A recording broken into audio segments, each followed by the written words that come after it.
Maigret sets a trap.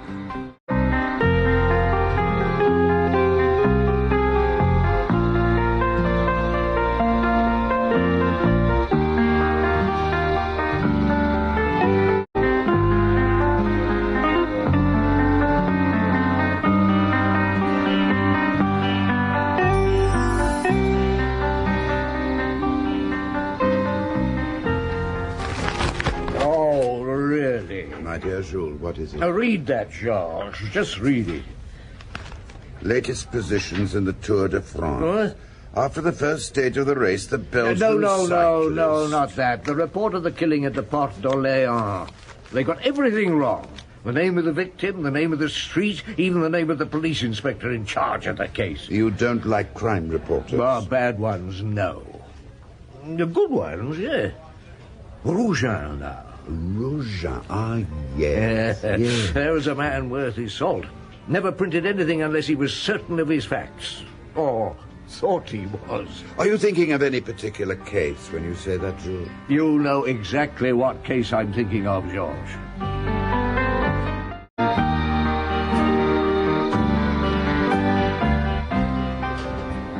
Rougeant. Now, he was the reporter who scooped the story of the Montmartre killing. Yes, and deserved to. It was a sweltering hot August, if you remember, and most of the reporters preferred to stay in the Brasserie Dauphine rather than hang around the Quai des Orfèvres. But Rougeant thought he was onto something, and stuck at it, sitting outside my office, sweating like a pig, with nothing to drink except lukewarm water from the tap down the corridor. But at least he was there when Lapointe came to see me. When he brought in... Suspect number one.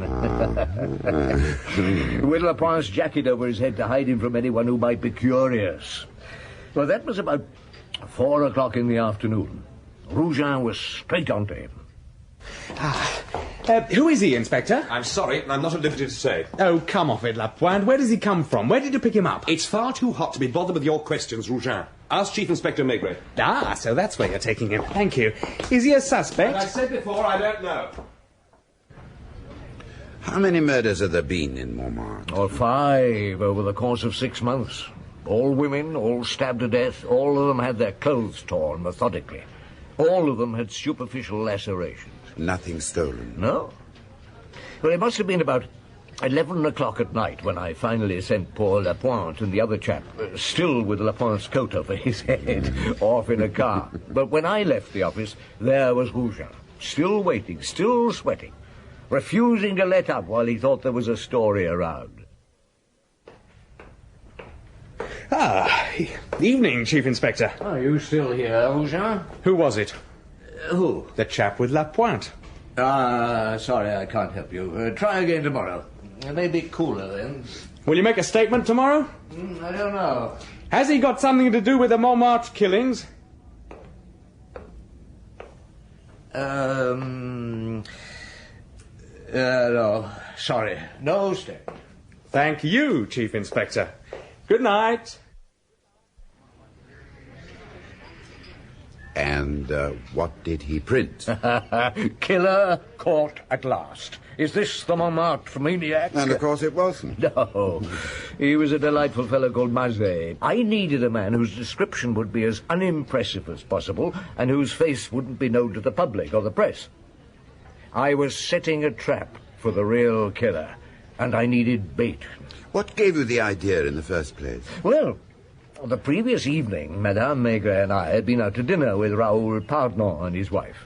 And afterwards, I was talking with a fellow guest, Professor Tissot, who was the director of the mental hospital in the Rue Cabanis. Ah, yes. He was a very interesting, intelligent man.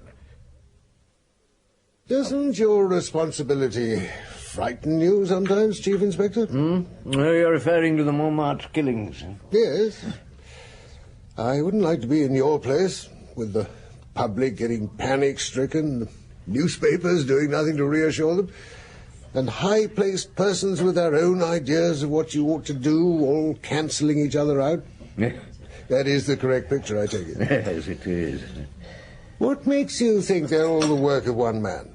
Well, when there's a series of crimes, as on this occasion, the first thing we do is to look for what they have in common. Such as? Well, the time, for one thing. Now, in this case, the first attack took place at 8 o'clock in the evening, and it was February, so it was dark by then. Now, the crime on March the 3rd was committed a quarter of an hour later, and so on, until the last one in July, which took place a few minutes before 10 o'clock. Now, obviously, the murderer waits for darkness and then attacks. What about the dates? Well, I've gone over them time and time again. First of all, people talked about the full moon. Oh, they always blame the moon when they can't think of anything else. You? As a doctor? No. As a man? I don't know. In any case, only one of the attacks took place when the moon was full. And there were no other common factors, not on any particular day of the week, nor during any particular part of the month. So we looked for something else, and the first constant that we hit upon was the district, Montmartre. Now, the murderer obviously knows that area well, and that's why everybody thinks he lives there. And that means everybody is suspicious of their neighbours. We've received hundreds of letters describing the strange behaviour of perfectly normal people. You said the district was the first constant. Yes, because the women all lived in Montmartre. They came from different parts of the country, and from the occupational point of view, there was no resemblance between them either. Prostitute, midwife, dressmaker, post office clerk, and a housewife. But they all lived in the district. Yes, but it's unlikely they knew one another. More than probably they'd never met. We checked to make sure they didn't all attend the same church, go to the same butcher, have the same doctor or dentist. No constant? None. So I looked at their photographs. You've seen them in the papers? Yes. Well, something suddenly struck me. Now, if you don't look at the women's faces, just their figures, you'll notice all 5 were shortish, rather plump, thick waists, broad hips. Well, it could be a coincidence, but I think it's unlikely. Well, you can't very well put a guard on every short, plump girl in Paris. Quite. Anyway, that's as far as we've got at present. You know the question that worries me most, Professor? This man is no longer a child. He must have lived for quite a number of years, 20, 30 or more, without ever committing a crime. Yet, in the course of the past 6 months, he's killed 5 people. Now, how did it all begin? Why did he suddenly change from a harmless citizen into a dangerous maniac? You know, Monsieur Maigret, a lot of lunatics or semi-lunatics are sent to me after they've committed crimes, and in nearly all of them I found a conscious or unconscious desire to assert themselves. Well, nearly all of them, rightly or wrongly, had for a long time been regarded in their own circle as unstable, second-rate, mentally retarded, and felt humiliation as a result. I'm convinced that the majority of crimes, which are said to have no motive, and repeated crimes in particular, are a manifestation of inadequacy, if you like. Oh, yes. Yes, that fits in with something I've noticed over the years. Oh? Well, if criminals didn't sooner or later feel the need to boast of what they'd done, there wouldn't be nearly so many of them in prison. It's a form of vanity, isn't it? Huh? Oh, I don't mean to say they give themselves away on purpose, but nearly always, as one crime follows another, they take fewer precautions, as though they were defying the police, defying fate. Right. Some have admitted it came as a relief to them when they were finally arrested. Yes. Tell me, Professor Tissot, what would happen if someone else were arrested and took the place of our killer? As it were, usurping what he regards as his fame. Well, your killer would have a feeling of frustration. And might kill again? Almost certainly. Professor, you've given me an idea. The man's pride in the crimes he has committed may be our best chance of catching him. Inspector's room, Lucas speaking. Yes, that's right. What division are you from? Ah, yes. You're to cover the Rue Colincourt from the Place Clichy to the metro station. Dress as inconspicuously as possible and carry a gun. You've met the policewomen who are acting as decoys in that area? Good. Good. Well, just remember, they're to be protected at all costs. I'll get the details. You're on duty from 8 o'clock, but we're not expecting anything before dark. Good luck. Well, that's the last of them. How many does that make? 174 plainclothes officers, 20 short, fat policewomen acting as decoys. God knows how many were standing by, and all on the off chance that our pet murderer might decide to have another go tonight. Yeah. So, now it's over to you, Janvier.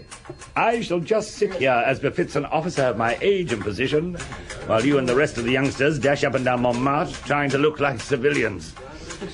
Let's hope you catch him. You sound doubtful. Never count your chickens, Lapointe. Where's your beat? Oh, I'm with the chief inspector in a patrol car. No, teacher's pet. Now look, Janvier. All right.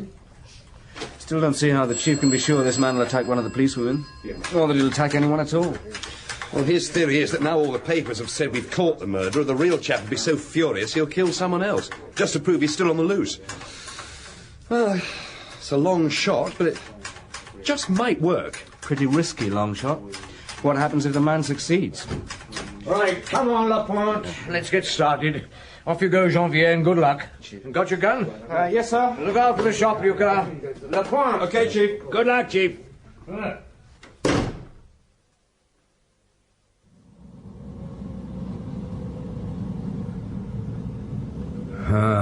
What's the time, Lapointe? It's 10:30, sir. I'm still as hot as ever. So far, nothing. Back to the Place du Tertre, driver, and then follow the same route again. Very good, sir. And when we get up there, Lapointe, go into one of the cafes and telephone Lucas. See if he has anything to report. Right, sir.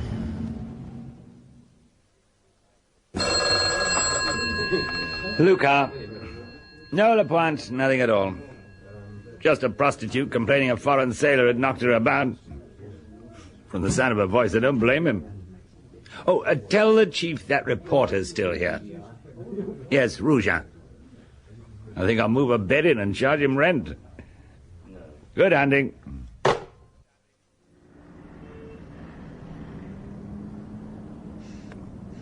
What's the time now, driver? 4 minutes to 11, sir.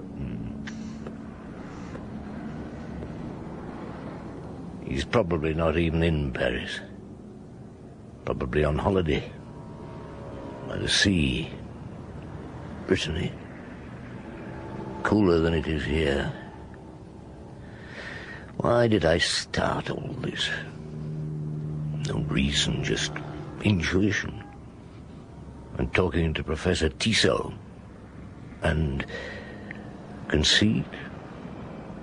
So sure I was right. So many people risking their lives. And the man with a knife. 11 o'clock. It's been dark for practically an hour. Nothing will happen. Just as well, perhaps. Well, there's no news, sir. Thank you, Lapointe. Off we go, driver. Same route, sir? Yeah. No, wait. Switch that engine off. Where's that coming from? Far side of the square. Down towards the Avenue Junot. Step on it, driver. Right, sir.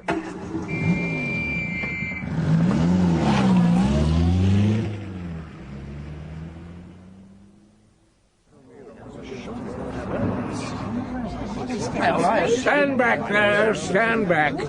Now, you're the one who was attacked? Yes, Chief Inspector. Name? Policeman Jusserand. Ah, at least it was one of us. Are you hurt? No, sir, I'm all right. I'm just a bit shaken, that's all. What happened? Well, he came at me and I just couldn't hold him, I'm sorry. Oh, it doesn't matter. They'll catch him. He can't get far. I've got this, sir. Oh, what is it? It's a button. I must have torn it off his coat when I was struggling with him. Something. Now, I want you to give me as accurate a description of the man as you can. Well, it was so quick, and as you can see, it's pretty dark. Yeah, but do the best you can. Lapointe. Yes, Chief. Listen carefully to this policewoman's description of the man and get it circulated as quickly as possible to everyone in the area. Yes, sir. And then, policewoman Jusseron, I'll take you back in my car to the Quai des Orfèvres. Maigret.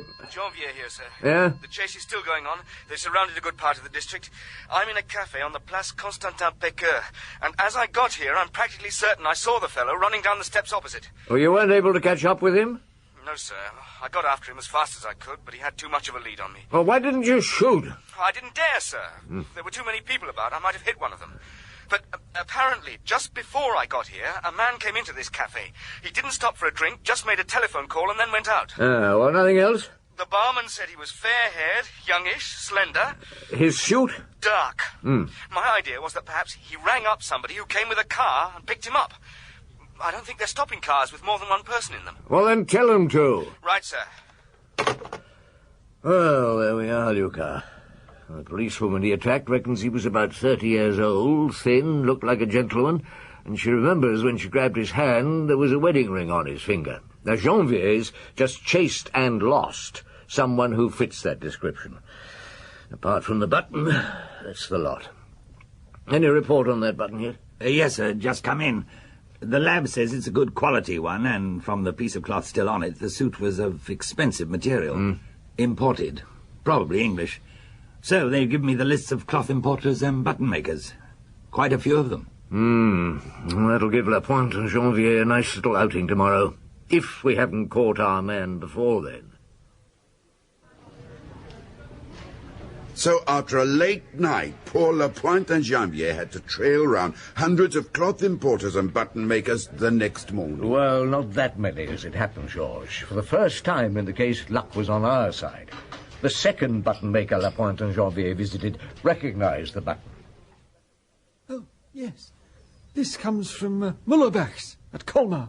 Colmar? Do Mullerbach's have a Paris office? In this building, as a matter of fact, 2 floors up. Thank you. What exactly did you want to know? Did your firm make that button? Yes. Have you a list of tailors to whom you sold buttons of that kind? Of course. Monsieur Jean-Fils, will you look up the reference for this button and bring me the list of the tailors to whom we sold that type? There were 28 of them, and that was only in Paris. A sizable number. Quite. So Lapointe and Janvier decided to split the list in half and tackle 13 apiece, each clutching a part of the cloth torn by the policewoman from her attacker's suit. Was luck still on their side? Well, not quite so speedily, but eventually Janvier came across a tailor who recognized the cloth.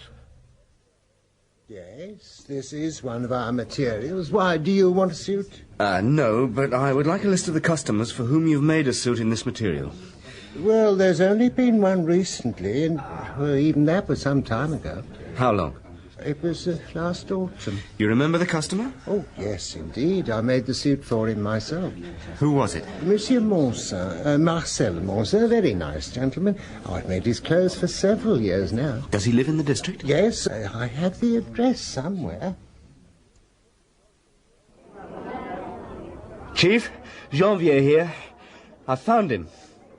Yes, he lives in the Boulevard Saint-Germain. I'm just opposite the house now, in a cafe called the Solferino. What, Chief? Order you a beer. Very good, sir.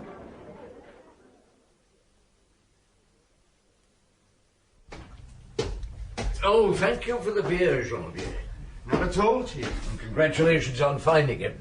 Always supposing it isn't one of the other customers on one of the other tailor's books. Monsin seems to be the only one in this area. Yeah, where the murders took place. Yeah. Well, we'll soon know. Yes? Is Monsieur Monsin at home? I don't know. If you wait a moment, I'll go and ask Madame. What is it, Odile? 2 gentlemen who wish to speak to Monsieur, Madame. Yes? Is your husband in, Madame? Yes. But he's asleep. I must ask you to wake him. May I ask who you are? Judicial Police. I'm Chief Inspector Maigret. This is Inspector Janvier. You'd better come in. Thank you, madame. That will be all, Odile. Yes, madame. This way. Thank you, madame. I suppose your husband came home late last night. What do you mean? Does he usually sleep until this hour in the afternoon? Often. He likes to work in the evening, sometimes late into the night. He is an artist. Then he didn't go out last night? Not that I know of. If you'll wait here, I'll go and tell him. Thank you, madame. I wouldn't mind a flat like this, Chief. Work hard at your job and never question your superior, Janvier, and who knows. Yes, Chief. On the other hand, you could marry a rich woman. I don't know any. He'll be here in a moment. Marcel is curiously shy in some ways. I sometimes tease him about it. He hates to be seen when he's just out of bed. You have separate rooms? So do a lot of married couples, don't they? Your husband works here? Yes, his office is through there, overlooking the boulevard. He works a lot? Too much for his health. He's never been strong. We should have been on holiday in the mountains now. We always go at this time of the year. But he's accepted a commission that will prevent us taking any holiday at all. Ah, here he is. I will leave you gentlemen alone. Thank you, madame. I'm sorry to have kept you waiting, gentlemen. I was working very hard last night on an absolutely vast house a friend of mine is building on the Normandy coast. Otherwise, I would have been up to receive you. I must apologize for being obliged to ask you some personal questions, Monsieur Monsin. If I can be of any help. To begin with, I should like to see the suit you were wearing yesterday. My suit? How extraordinary. Well, if you would care to come through into my dressing room... you must excuse the rather untidy state of the room. I was working until 2 o'clock this morning. That was why I was asleep when you arrived. The maid hasn't had a chance to clear up as yet. No, please don't worry, monsieur. Now, Chief Inspector, that is my entire wardrobe. The grey suit is the one I was wearing yesterday. I see. Have you got that bit of cloth, Janvier? Yes.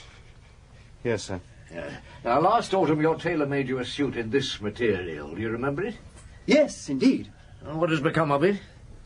Someone standing on a bus platform burnt the lapel with a cigarette. You had it mended? No. I gave it away. I hate anything that's not perfect. Always have. Even as a child. I took it out with me one evening when I was going for a walk by the Seine and gave it to a tramp. Was this long ago? The evening before last. I see. Have you been married long, Monsieur Monsin? 12 years. I got married when I was 20. You're an architect? Architect-decorator. That means, I suppose, that you're an architect who specializes in interior decorating. Not exactly. Do you mind explaining? I'm not allowed to draw up the plans of a building because I haven't actually a degree in architecture. And you don't need a degree to become a decorator. Mm-hmm. Do you have a great many clients? I prefer having a few clients who trust me and give me a free hand, rather than a great many who would demand concessions. You were born in Paris? Yes. Whereabouts? At the corner of the Rue Colincourt and the Rue de Maistre. In Montmartre? Did you live there long? Until I got married. Are your parents both alive? My mother only. You're on good terms with her? My mother and I have always got on well. What was your father's occupation? He was a butcher. In Montmartre? At the address I gave you. And he died? When I was 14. And your mother sold the business, eh? She put a manager in for a time and then sold the shop, but kept the rest of the house. She has a flat on the 4th floor. Monsieur Monsin, I'm afraid I have to ask you to accompany my inspector here to the Quai des Orfèvres. Is that necessary? I'm afraid so. Janvier? Sir? I'll be back there as soon as I've had a word with Monsieur Monsin's mother. Right, Chief. Now, Chief Inspector, what exactly do you want with me? You saw your son yesterday evening, madame. What have the police to do with my son? Please be good enough to answer my questions. Why should I have seen him? I imagine he does visit you now and then? Often. With his wife? I fail to see what that has to do with you. No, did your son come here yesterday evening? No. Nor during the night? He is not in the habit of coming to see me at night. Are you or are you not going to explain the meaning of these questions? I warn you, I shall answer no more of them. I am in my own home, and I can remain silent if I choose. Madame Monsin, I regret to inform you that your son is suspected of having committed 5 murders in the past few months. What did you say? We have good reason to believe that the 5 murders committed here in Montmartre were his work. How dare you? Your son has not been here within the last 24 hours. No. When did you last see him? I don't know. You don't remember his visit? No. Tell me, madame, when he got married, was it with your approval? Yes. I was fool enough to... To arrange the marriage? Oh, what does it matter now? You're no longer on good terms with your daughter-in-law. What has it to do with you? That concerns my son's private life, which is nobody else's business, neither mine nor yours. Have you arrested Marcel? He's in my office at the Quai des Orfèvres. I want to see him. Of course, Madame Monsin. Monsieur Monsin, you have a visitor. Don't be frightened, Marcel. I'm here. Mamma, they shouldn't have brought you here. Oh, they didn't. I chose to come. What are they doing to you? Just asking questions, Mamma. They're mad. I tell you, they're mad. But I shall get the best lawyer in Paris. I don't care how much he wants. I'll spend my last penny if necessary. I'll sell the house, beg on the streets. Hush, Mamma.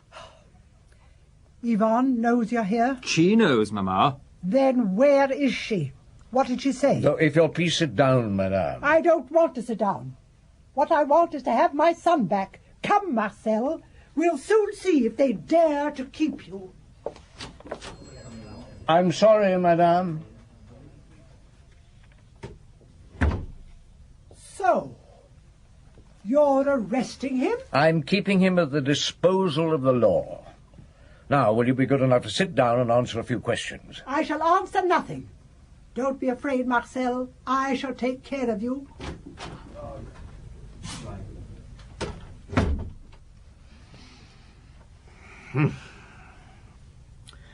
Your mother seems to be very fond of you. I'm all she has left. Come in. Yes, Janvier? Sorry, sir, I didn't realize you had someone with you. Oh, that's all right. Call Lapointe. Lapointe? Yes? The chief wants you. Yes, Chief? Take Monsieur Monsin to the cells. See that he's comfortable and has anything he wants. Right. This way, monsieur. Thank you. Now, young Janvier. We found that fellow's suit, Chief. Huh? Or at least the jacket. Where? We picked up a tramp who was wearing it down by the Seine near the Pont d'Austerlitz. Says he found it on the river bank. When? This morning at 6 o'clock. And the trousers? They were there too, but he was with the pal. They divided the suit between them. We've not got the one with the trousers yet, but it won't take long. Is there a cigarette burn on the lapel? Yes, but I took it up to the lab, and Moer says that burn isn't more than 12 hours old. So, Monsin's story about it happening on a bus a couple of days ago is a lie. Ring Madame Maigret and tell her I'll be in for dinner tonight. Right, Chief. I'm just going to call in on Monsin's wife. Haven't you brought him back? No. You really believe it was Marcel, don't you? One day you'll see you were mistaken, then you'll be sorry for the harm you're doing him. You love him? He's my husband. Have you arrested him? Not yet. We're going to question him again tomorrow. What does he say? He refuses to answer. And you're sure you have nothing to tell me, Madame Monsin? Nothing. You realize, don't you, that even if your husband is guilty, as I have every reason to suppose, he will neither go to the guillotine nor to hard labour? I have no doubt the doctors will say he's not responsible for his actions. But 5 women have died so far. As long as the killer, the maniac, call him what you like, remains at liberty, other lives are in danger. Perhaps tomorrow he may begin to attack the people around him. Aren't you afraid? No. You see, you believe he's guilty. I know he's innocent.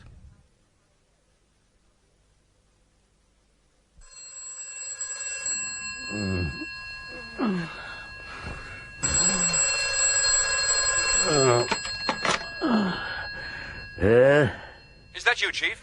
Who's speaking? Lapointe, sir. Hmm? I'm sorry to disturb you. Yeah, I'm sorry, too. I was fast asleep. What's the time? 12:30, sir. Oh, good Lord. Where are you? In the Rue de Maistre. There's just been another killing. What? A woman. Stabbed several times. Her dress slashed. When did it happen? About 3/4 of an hour ago. I'll be there. So, another killing. Yes, and in a way, it was my fault. This time it couldn't have been Monsin, because he was safely tucked up in the cell. And as usual, no one saw the crime being committed. No one. But I had my own ideas about who might have done it. But it shouldn't have happened. Anyway, I made certain arrangements and was in early at the Quai des Orfèvres the next morning. Are they here? Yes, Chief. We put them both in the interrogation room. Did the sparks fly? They just took one look at each other, sat down and shut up. What are we to do now, sir? Oh, for the moment, nothing. You go and sit in the next door office, Janvier, near the communicating door. If they decide to talk, try to hear what they say. Right, Chief. And Luca, Chief, have some of these newspapers taken into the two women. Let's put them on the desk, but make sure that from where they're sitting they can both see the headlines about last night's murder. Right. Lapointe? Chief, Where's Monsin? I put him in your office as you told me. Oh, good. Now, don't disturb us. No, I thought this came. Good morning, Monsieur Monsin. You've been informed of what happened last night? No one's told me a word. Then you'd better read this.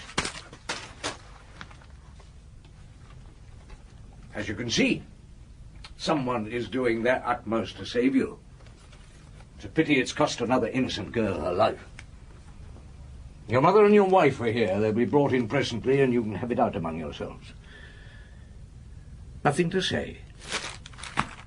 Nothing. Don't you think it's about time you put a stop to all this? Don't you think this makes at least one crime too many? If you talked yesterday, this one would never have been committed. It was nothing to do with me. Oh, yes, it was. It was everything to do with you. Which of them did it? I don't know what you mean. I've looked through all those photographs of you your mother has piously preserved in her flat. Dozens of you, hundreds, but none of your father. I don't even know what he looked like. He was a tradesman, wasn't he? A butcher. I suppose your mother was ashamed of him. Were you? How old did you say you were when he died? 14.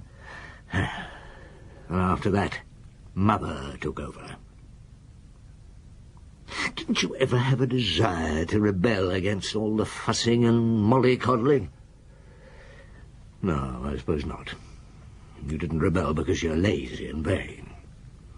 Some people are born with a title, money, servants. You were born with a mother that took the place of all that. Whatever might happen to you, Mother was there, and you knew it. You could do whatever you chose, and the only price you had to pay was obedience. You belonged to your mother. You were her property. You weren't allowed to grow up into a proper man. Why did she marry you off at the age of 20? For fear you'd begin having love affairs? I have nothing to say. Have you ever had anything to say off your own bat, I mean? I don't imagine you married because you were in love. You're too self-centered for that. You married for the sake of peace, and perhaps to get away from your mother's influence. And then your wife turned out to be as possessive as your mother. Why didn't you rebel against her? Both of them were preventing you from being a man. Oh, I'm going to send down for a beer. Do you want one? I don't drink. Oh, of course not. How many times have you wanted to kill them? I don't mean the poor girls you've been attacking in the street. I mean your mother and your wife. You were the prisoner of them both, weren't you? They fed you, looked after you, spoiled you, but at the same time they owned you. You were their creature, their property, something they fought over. So, how could you assert yourself? Not in your profession. You were an amateur. No one took you seriously, that's clear enough. So how were you to assert yourself? You had to do something outstanding, something everybody would talk about, something to make you feel superior to the common herd.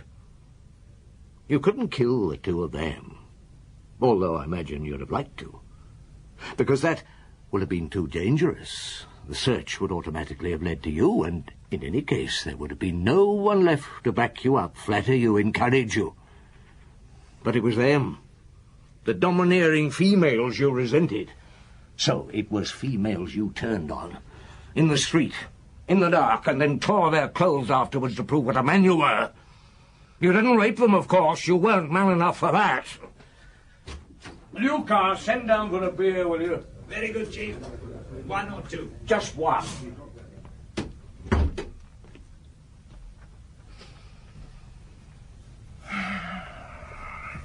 You know, Monsieur, I shall remember you all my life. Never before in the whole of my career has a case bothered me so much. When you were arrested yesterday, neither of those women thought you were innocent, and one of them decided to save you. If it was your mother, she had only a few steps to go to get to the Whodunit. If it was your wife, it means that, on the assumption that we would release you, she was prepared to spend the rest of her life married to a killer. It could be either of them. The one who committed the murder knows what she did. The one who is innocent knows that the other is not. I wonder if she doesn't feel a certain jealousy. For years they've been competing to prove which of them loved you most, which of them possessed you most completely. And how could either of them possess you more completely than by saving your neck? Come in. Here's your beer, Chief. Oh, you drink it, Lucas. I'm going out for a breath of fresh air. When I get back, tell Janvier to bring the two women in here. You'll be glad to see them, won't you, Monsieur? You've been away from them both for a whole day. I don't know how you managed. Chief. Come in, mesdames. Please sit down. Shut the door, Janvier. Don't go. I shall need you to take notes. Right, Chief. Please. Now, I'm not going to try and deceive you into thinking that Monsieur has confessed. Well, how could he? He is innocent. No, madame. Whether he confesses or not, he has committed 5 murders, and you know it. Both of you. Because you know his weaknesses better than anyone. Sooner or later, it will be proved. Sooner or later, he'll end up in prison or in an asylum. Never. One of you took it into her head that by committing another murder, she could avert suspicion from him. All that remains for me to do is to find out which of you, last night, stabbed a certain Johnny Laurent to death at the corner of the Whodunit. You have no right to question us without a lawyer being present. It is our right to have legal advice. Now, kindly sit down, madame, unless you have a confession to make. How dare you? You're behaving like a boor, which is what you are, a boor. Please, Mamma. Now, if you continue to make a scene, madame, I shall have you taken away by an inspector who will question you while I deal with your son and daughter-in-law. Thank you. I'm convinced that not only did one of you hope to save Monsan by committing a crime similar to his while he was in custody, but that also one of you had known for a long while what was going on. The time this latest murder was committed, the stabbing, the slashing of the clothes, all that was identical with the other crimes. But there was one difference. The girl who was killed at the corner of the Whodunit was tall, slim, totally unlike the other victims. Did neither of you notice that every woman Monsan struck down was short, plump, similar to yourselves, mesdames? Or were you unwilling to admit that every time he killed, he was in his mind killing one of you, trying to assert his right to some sort of freedom, some existence apart from you? Do you still think it was worth either of you risking your necks to save such a man? Although I suppose you're regarded as preserving what you consider to be your property. I am perfectly willing to die for my son, He is my child. It doesn't matter to me what he has done. And it doesn't matter to me what becomes of the little tarts who walk the streets of Montmartre at night. You killed Jeannie Laurent? I do not know her name. You are responsible for the murder committed in the Rue de Metz last night? Yes. In that case, can you tell me the colour of the victim's dress? It was too dark to see. She was killed less than 5 yards from a street lamp. I didn't pay attention. But when you slashed the material? The colour, madame? The dress was blue. Oh. Yes, your daughter-in-law is right, madame. Yes, it was blue. Yvonne Monsin, you admit to the murder of Jeannie Laurent? Yes. You finish it, Janvier. You know what to do. Right, Chief. I'm tired. I'm going home. Wouldn't you prefer to use the other door, sir? That reporter's still out there waiting for you in the corridor. No, that's all right, Janvier.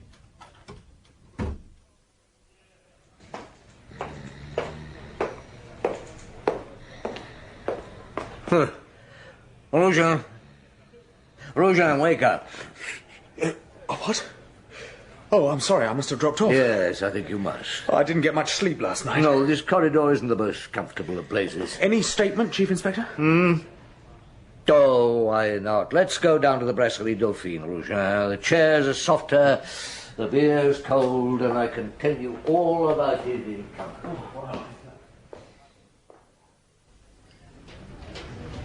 And that was how Rougeon scooped the story. Yes, I should have waited, of course, given an official release to all the papers at the same time, but after all, Rougeon was there, and I was tired. I'm not surprised. I don't think I've ever been so tired. After I talked to him, I went home, lay down on the bed, and slept. Woke about 6 that evening, and took my wife to the pictures. To escape, relax. In a way. I just felt I wanted to rub shoulders with a few human beings again. Convince myself there were 1 or 2 still left.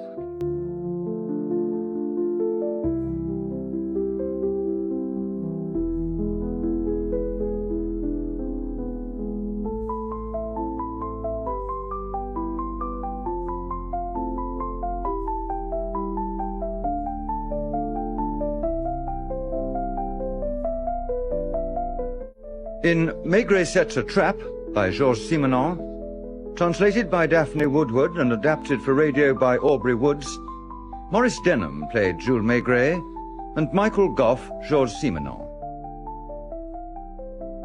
Lucas was Brian Haynes, Lapointe John Rye, and Janvier Sean Barrett. Monsin Malcolm Reed, his wife Margaret Robertson, his mother Gladys Spencer. Tissot, Patrick Barr, policewoman Frances Jeter, and Rougeon, Christopher Bidmead. The play was produced and directed by Glyn Dearman.